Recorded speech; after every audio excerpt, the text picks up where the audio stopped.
Hello ಅಮ್ಮ, ನಿಮ್ ಮಗನ್ಗೆ ತುಂಬಾ ಸೀರಿಯಸ್ ಆಗಿದೆ.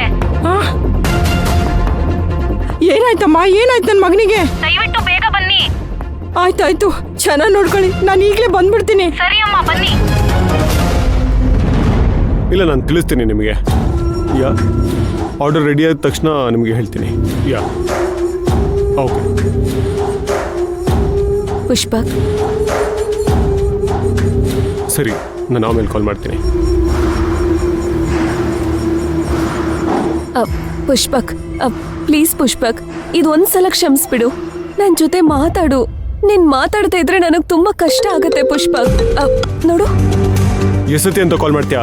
ಆಗ್ಲೇ ಹೇಳ್ದೆ ತಾನೆ ಮಾತಾಡ್ತೀನಿ ಅಂತ. ಪುಷ್ಪಕ್, ನಾನು ಹೇಳ್ದೆ ತಾನೆ, ಇದೆಲ್ಲ ನನ್ನ ಐಡಿಯಾ ಅಲ್ಲ, ಆಂಟಿ ಐಡಿಯಾ. ಅರ್ಥ ಮಾಡ್ಕೋ ಪುಷ್ಪಕ್. ಏನೇ ಆಗಿರ್ಬೋದು ನರ್ತನ, ನೀನು ನನ್ನ ಫ್ರೆಂಡ್ಶಿಪ್ನ ಮಿಸ್ಯೂಸ್ ಮಾಡ್ಕೊಂಡಿದ್ಯಾ. ಇಷ್ಟಾದ್ಮೇಲೂ ನಾನು ನಿನ್ನ ನಂಬೇಕಾ? ಇಲ್ಲ, ನಾನು ನಿನ್ನ ನಂಬಲ್ಲ. ಪ್ಲೀಸ್ ಪುಷ್ಪಕ್, ಹೀಗೆಲ್ಲ ಹೇಳ್ಬೇಡ. ನನಗ್ ತಡ್ಕೊಳ್ಳೋದಕ್ಕಾಗಲ್ಲ. ಇದೊಂದ್ಸಲ ಕ್ಷಮಿಸ್ಬಿಡು. ಮತ್ತೆ ಈ ರೀತಿ ಎಲ್ಲ ಆಗಲ್ಲ. ನೋಡು, ನಾನು ನೀನು ಚೈಲ್ಡ್ಹುಡ್ ಇಂದ ಫ್ರೆಂಡ್ಸು. ಆ ಫ್ರೆಂಡ್ಶಿಪ್ಗೋಸ್ಕರನಾದ್ರೂ ನನ್ನ ಕ್ಷಮಿಸಲ್ವಾ? ಪ್ಲೀಸ್ ಪುಷ್ಪಕ್.